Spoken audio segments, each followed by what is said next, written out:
અમે સુરેન્દ્રનગરના ખેડૂતો રાજુભાઈ સાથે છીએ તેવી વાત કરતા જોવા મળ્યા। અમે ખેડૂત રાજુભાઈ સાથે હતા, રાજુભાઈ સાથે છીએ અને રાજુભાઈ સાથે રહેવાના છે તે પ્રકારની વાત કરતા સુરેન્દ્રનગરના ખેડૂતો જોવા મળ્યા।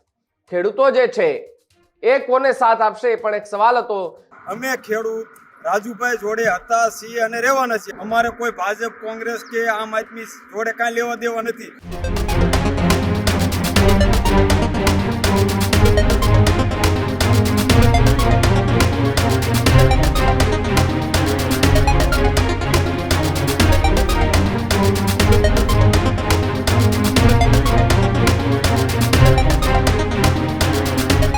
વાત સુરેન્દ્રનગરની કરીએ તો રાજુ કરપડાએ રાજીનામા આપ્યા બાદ સુરેન્દ્રનગરમાં અલગ અલગ ચર્ચાઓ જોવા મળી। ત્યારે આમ આદમી પાર્ટીમાંથી રાજુ કરપડાએ રાજીનામું આપ્યું તે મામલે હવે રાજકીય ભૂકંપ જેવી સ્થિતિ છે। આપના અનેક નેતાઓ સામે રાજુ કરપડાએ પ્રેસ કોન્ફરન્સ કરીને આરોપ લગાવ્યા। આરોપ પ્રત્યે આરોપોની વચ્ચે સુરેન્દ્રનગરના ખેડૂતોના સૌથી મોટા નિવેદનો અત્યારે સામે આવી રહ્યા છે। રાજુ કરપડાના સમર્થનમાં સુરેન્દ્રનગરના ખેડૂતો જે છે તે આવી રહ્યા છે। અમે સુરેન્દ્રનગરના ખેડૂતો રાજુભાઈ સાથે છીએ તેવી વાત કરતા જોવા મળ્યા। કયા પક્ષમાં જશે, શું કરશે એનાથી અમને કોઈ પણ જાતના લેવા દેવા નથી। અમે ખેડૂત રાજુભાઈ સાથે હતા, રાજુભાઈ સાથે છીએ અને રાજુભાઈ સાથે રહેવાના છે તે પ્રકારની વાત કરતા સુરેન્દ્રનગરના ખેડૂતો જોવા મળ્યા। અમારા માટે અનેક સારા કામો રાજુભાઈએ કર્યા છે। અમને ન મળતી વિવિધ સુવિધાઓ કે જે રાજુભાઈ થકી આજે મળી છે। અધિકારીઓ કોઈ તોછડાઈથી વાત કરે અથવા તો કોઈ જવાબ ન દે અને માત્ર ને માત્ર એક રજૂઆત રાજુ કરપડાને કરીએ તો બીજી વાર રજૂઆત કરવાનો અમારે મોકો પણ નથી મળતો। પહેલી જ રજૂઆતમાં અધિકારીઓને સીધા કરી દે તે પ્રકારનું કામ રાજુભાઈ કરપડાએ કર્યું છે। એટલે અમે એ અહેસાન ન ભૂલી શકીએ, એટલા માટે અમે રાજુભાઈ સાથે છીએ। અમારા માટે અનેક સારા કામો કર્યા છે।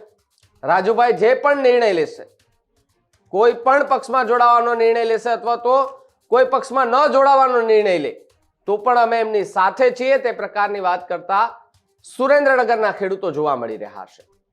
ખાસ કરીને સુરેન્દ્રનગરમાં છેલ્લા ઘણા લાંબા સમયથી આપણે જોયું છે કે ખેડૂતોના અલગ અલગ મુદ્દાઓને લઈને, અલગ અલગ પ્રશ્નોને લઈને ચર્ચાઓ થઈ રહી હતી। એની વચ્ચે ખેડૂતો જે છે એ કોને સાથ આપશે એ પણ એક સવાલ હતો।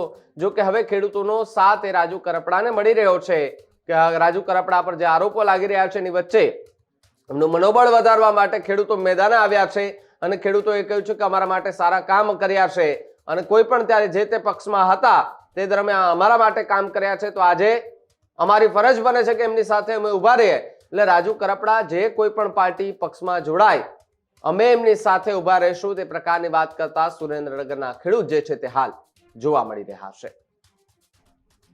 જય કિસાન મિત્રો, સુરેન્દ્રનગર જિલ્લાના અમે ખેડૂતો વતી રાજુભાઈ કરપડાએ જે રાજીનામું આમ આદમી પક્ષમાંથી આપ્યું છે તો અમે સમગ્ર ખેડૂતો તેઓની જોડે છીએ। અમે કોઈ પક્ષથી કોઈ લેવા દેવા નથી, કયા પક્ષમાં જાય શું કરે અમારે કોઈ લેવા દેવા નથી। અમે ખેડૂત રાજુભાઈ જોડે હતા, છીએ અને રહેવાના છીએ। કારણ કે એને અમને પાક વીમો, પાક નુકસાન, વીજળીની જે કંપનીની જે લાઈનો એમાં વળતર અને માપણી અને ખેડૂતોના અનેક નાના મોટા પ્રશ્નો તેઓ અગાઉ લડત ખૂબ જોરદાર આપેલી છે। તો અમે ખેડૂતો રાજુભાઈ જોડે હતા, રહેવાના અને ભવિષ્યમાં રહીશું। અમારે કોઈ ભાજપ, કોંગ્રેસ કે આમ આદમી જોડે કાંઈ લેવા દેવા નથી। અમે ખેડૂતો વતી તમામ એક ખેડૂત પરિવાર રાજુભાઈ જોડે છે અને રહીશું। ભવિષ્યની અંદર રાજુભાઈ જે કાંઈ નિર્ણય લે અમે તેઓની સાથે લાખોની સંખ્યામાં ગુજરાતના ખેડૂત હતા અને રહીશું। જય હિન્દ, જય કિસાન।